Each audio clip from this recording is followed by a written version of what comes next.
বেলা বাড়লেও দেখা নেই সূর্যের, ঘন কুয়াশায় ঢাকা চারপাশ। পৌষের মাঝামাঝিতে কনকনে ঠান্ডায় স্থবির জনজীবন।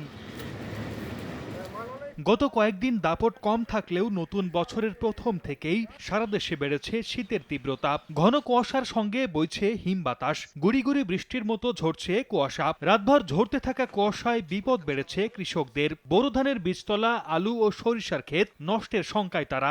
দৃষ্টিসীমা কমে যাওয়ায় অফিসগামী মানুষ এবং স্কুলগামী শিক্ষার্থীরা পড়েছেন ভোগান্তিতে। দুর্ঘটনা এড়াতে হেডলাইট জ্বালিয়ে চলছে যানবাহন। বর্তমান ভাড়া হচ্ছে না, আজকে 2 দিন ধরে ঠান্ডা পড়তেছে। পঞ্চগড়ে খুব ঠান্ডা বাড়া গেছে, আমাদের খুব কষ্ট হচ্ছে, কম্বল নাই, নাই, সরকার থেকে কিছু দেয় না।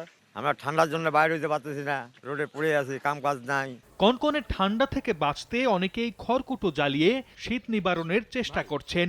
জরুরি প্রয়োজন ছাড়া বের হচ্ছেন না ঘরের বাইরে। শীতের তীব্রতায় হাটবাজারে গরম কাপড় কেনার ধুম পড়েছে।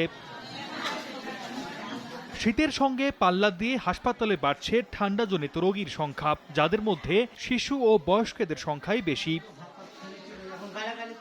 এমন পরিস্থিতিতে অভিভাবকদের আরও সচেতন থাকার পরামর্শ দিয়েছেন চিকিৎসকরা। সরদার মোহাম্মদ আরিফ, সময় সংবাদ।